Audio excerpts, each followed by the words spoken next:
read in history books and all that about 200 years before the British occupied Penang and all, there were many lepers from, I wouldn't say immigrants or anything, many people who came this part of the world to earn a living, and quite a number of them were suffering from the then, at that time it was an incurable disease, leprosy.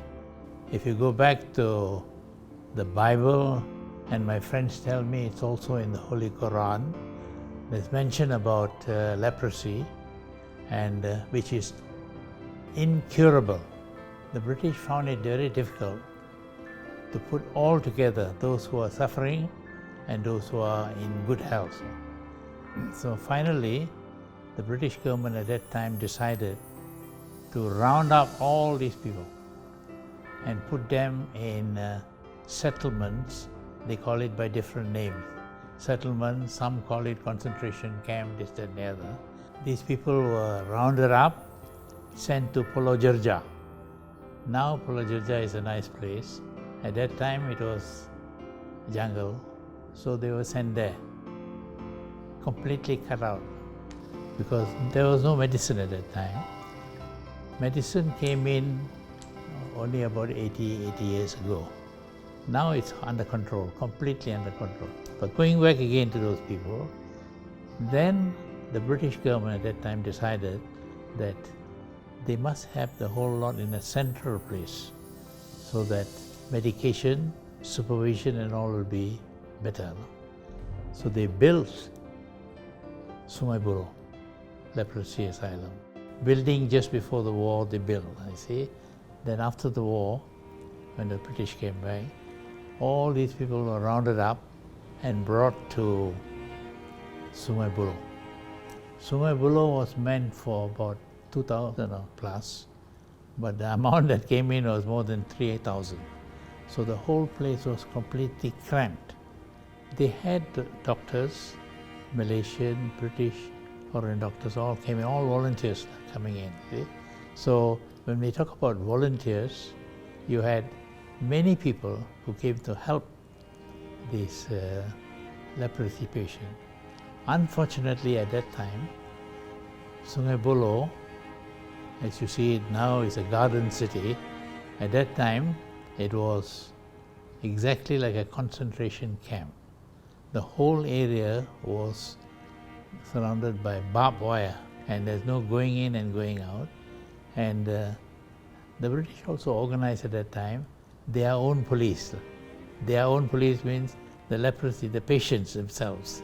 So they had their own police and they had their own notes because nobody else wanted to touch the notes. Sungai Buloh was just a little village. And when you talk about Sungai Buloh at that time, nobody wants to go there. Nobody wants to go there. And when they meet a leper or what, they'll be distance away. It's nothing to do with, shall we say, rich or poor, this, that. People were afraid that if I go near a leper, I'll get it. So they kept far away. Once you go into these settlements, there was a law at that time, nobody could employ you. You can't work in a baker's place, you can't work in a adobe shop, you can't do all that. You can't be a cook or anything. So these people were all completely cut out, and all that they do is wait until death comes.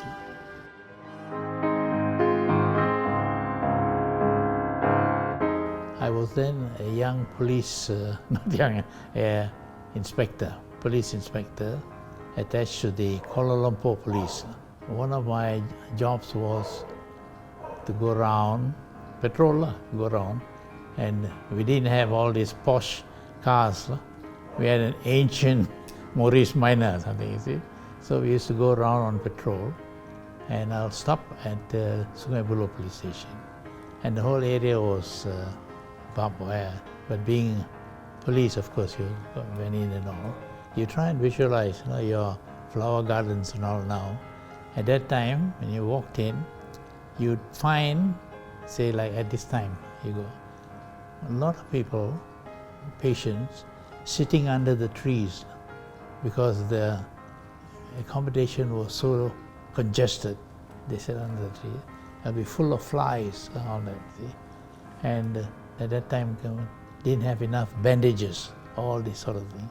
They used to tie up the legs and all with the leaves of all these plants and all, see. And so when I saw that also, I knew it was difficulties, and at that time there was no thought of helping them.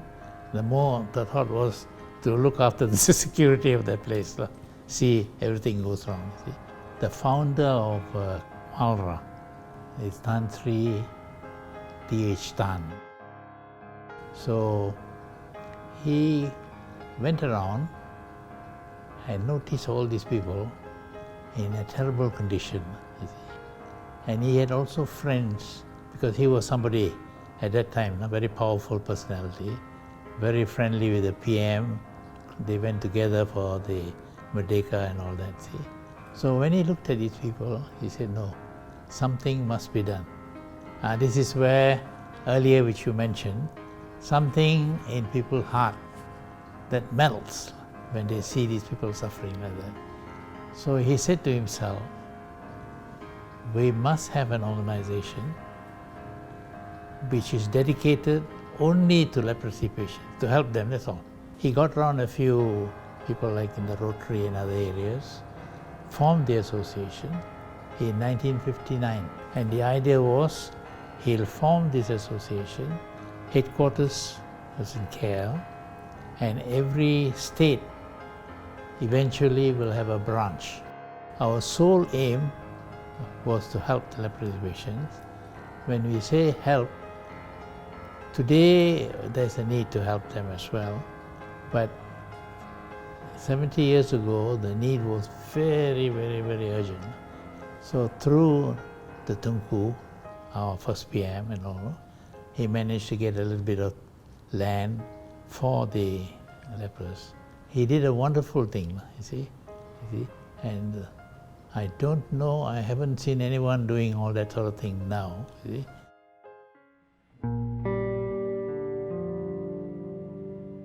His whole idea was to get them back into society, because at that time very, very few wanted to have anything to do with the leprosy patient.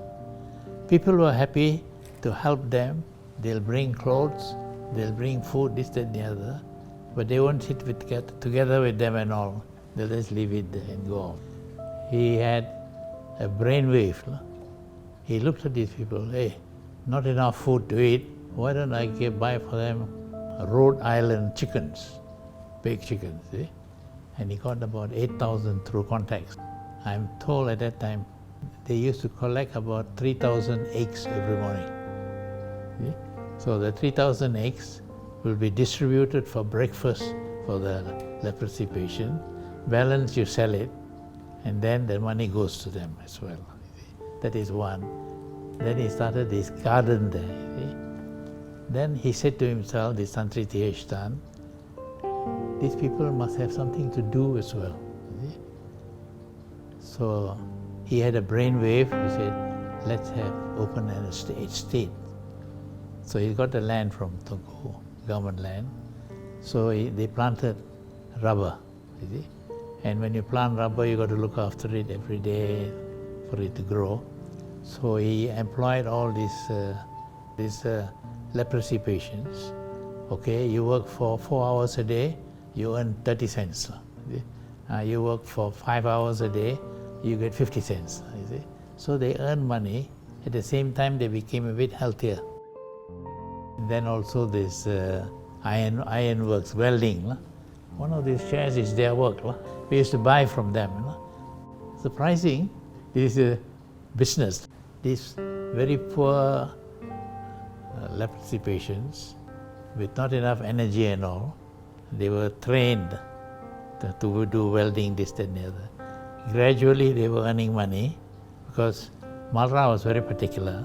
Every cent that we earn goes to them, you see, because everything is voluntary, you see. You see that railing there, it's all done by them. When they came to do, that is about 20 years ago, my neighbors looked at the lorry there, Malaysian Leprosy Relief Association. So they all kept quiet. My wife was alive at that time. The moment they went off about 5 in the evening, they all came here. Hey, you allow leprosy patients to come to your house? So it was like that. I see, little by little over the 3 or 4 years, they were producing very good. Because these people were so efficient in doing this, there were others, businessmen, who looked at them and said, hey, how much you earn here? They earn about 300 or 400. Chicken feet, I give you 800, you come. So they went. So eventually we lost every one of them. Actually, loss means loss for a good cause. That where they work with those people, private. Nobody knows you're a leper, this, that, the other. You're working there, you see. And every month they get plenty of money, so they were happy. And this is how it was going on all these years. See? One of our patients, she's good at reading palms. Reads for so many people, and there they get some money as well. There, you see. I joke with her. I said, hey, you have a look at me. I got any girlfriend?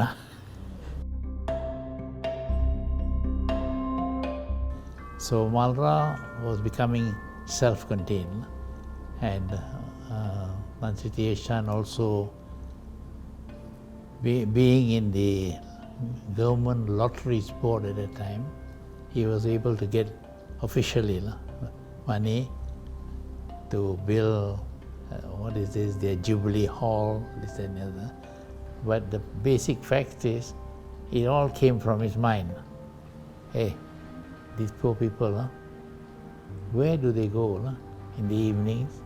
At least, if I give them a little place, club, they can all come there, you see. So he started that. Then he got the money from government there, you see. And then, of course, people helped to build and all. Gradually, through MALRA and through Tantri Tieshan, gradually we were able to get the leprosy patients together, you see. And they had their own clubs, their own church, their own mosque, their own temple, all that, you see. And it was a nice community by itself, growing well, you see, happily. At that time, at one stage, I said it's about 2,005 to 3,000. Now it's gone down, but they are all ex-patients, completely cured. So what we now do is, we have in Sungai Buloh about 230. Other parts of Malaysia, we have about another 400-500. So we look after them. One, MALRA has accumulated, get money here and there. So what we do is the money, every cent is accounted for. In our setup, we have very able people who run this thing, and particularly like finance. You have Encik Johan, he's in Affin Bank, this, that, and the other. He's one of those young, full of life, and every cent is accounted for. And here we spend money on providing these patients with wheelchairs. When they go for eye operation, cataract, then they need special type of shoes, very special type of shoes, costing a couple of thousand or they see. So we give it to them. So generally this is how the whole thing goes. We give them, all these 700 of them, a relief allowance. This is $150. In very extreme cases, we may give 200, you see. That is, every month is something for them, I suppose like people like me, I look forward to my pension, you see. People like them, same like me, they look forward to that end of the month, so that is allowance. And then Johan has come in and he has given us a good help. He said, hey, this Affin Bank can help out with zakat. Zakat is only for Muslims, but we also have a lot of Muslim patients. You see. So we said, why don't we allow Muslim patients to enjoy, you see. So last year we started this. So Afin Bank is helping out with what is the zakat. The Muslims through zakat get 380. That's all Johan's work, is it? And if you ask me, are they happy? I'll say they're very happy, to get. Another little picture, to give you a picture, is about 4 years ago when we used to go and pay them, and now we are paying them 150 to 200. That time we were paying about 70 or 80 to them. They show me, this $50 note, thank you very much, we got this. This doesn't mean much to you, they'll tell, you see. But to us, with this $50, I can buy rice, I can buy sugar, I can buy saltfish, sardine, all that with this. And it can last me 1 month. See, when you hear that from people like that, you see, then some of the elderly ladies who come for the zakat money, they say, thank God we've got this, the money for zakat. Raya is coming around. The money we get from that, we can buy clothes for our grandchildren, all grandchildren, buy clothes, buy food, have a good raya, this, that, and the other with this money. It touches your heart. Then if I had a lot of money, I would have given them as well. So the money that we give them, either through our own source or through MALRA, goes 100% to them.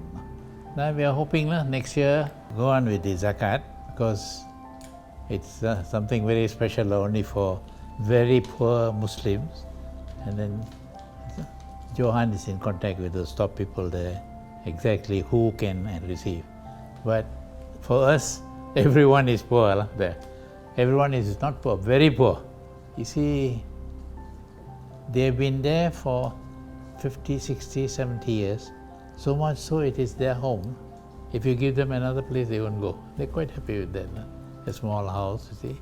And I must say, government of Malaysia has been very considerate to, I'm sure, to the others, and particularly to these leprosy patients.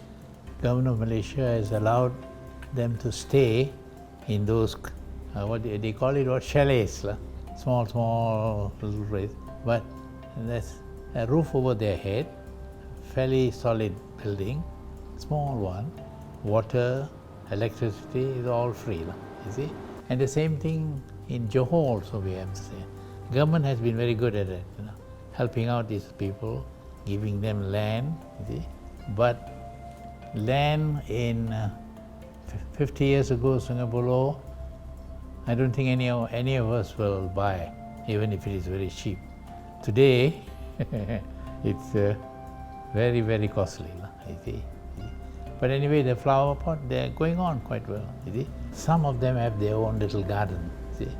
But this flower garden today is misleading. The government, many years back, said, okay, we give you this little house, then we give you a small piece of land, 50 by 50 or 50 by 70. There you can plant your vegetable, this, that, and the other, you see. So they planted vegetables, later they planted flowers all. It came on very beautifully. Then, as always happens, there are businessmen around, you see. They come to you, hey, how much you earn? You only earn 800 only selling flowers, they go there, see. Then they buy the whole lot, you see. So you only get 800 and that's the end, no more. That's how they were, I wouldn't say played out, that's how what happens, you see. And some of them, they tell me, this one, my land, last time, got flower and all that, you see, I sold already, see. The I sold already means it's gone.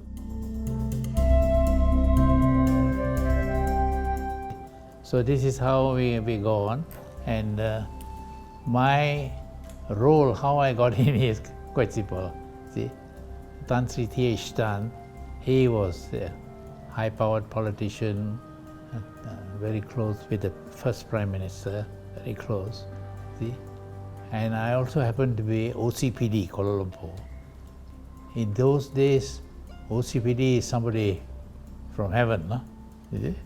You know, OCPD in those days, see. I was quite friendly with Tan Sri T.H. Tan. Tan Sri T.H. Tan, one day, he rang me, he said, hey, and that's how he talks, like, hey, what are you doing for lunch? Nothing yet. Like, I said, come, you see.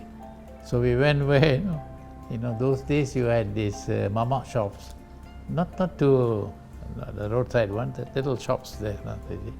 So we had mama. Then about 2, he asked me, what you doing? I said, Tan Sri, I may be going back to office later. What time you close? 4:30. Never mind, you come with me, I got a meeting. You see?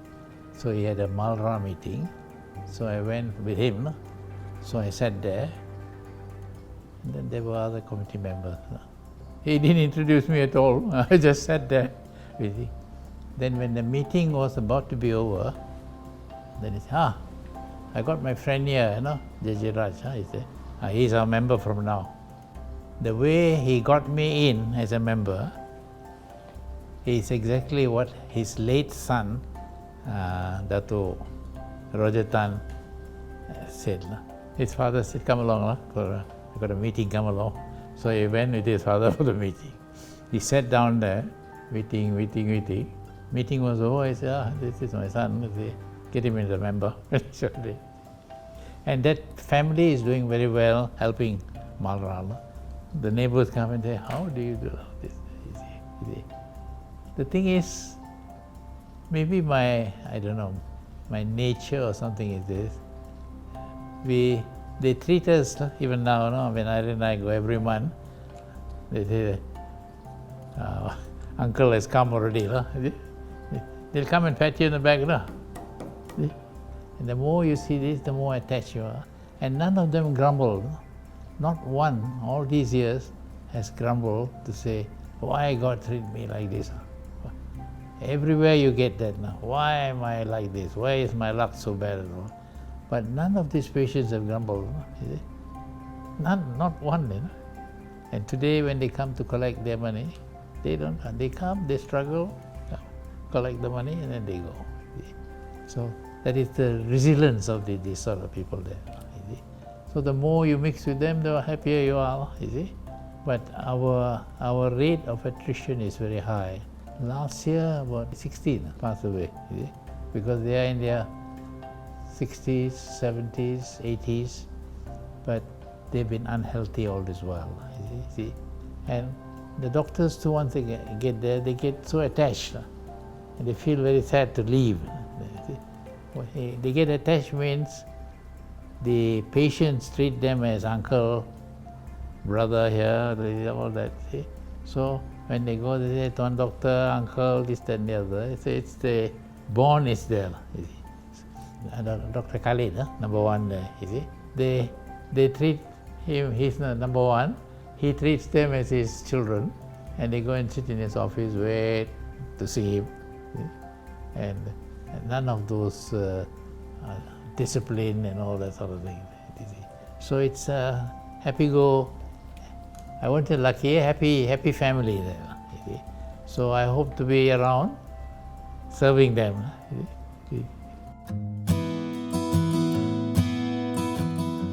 It's simple, go back to basics.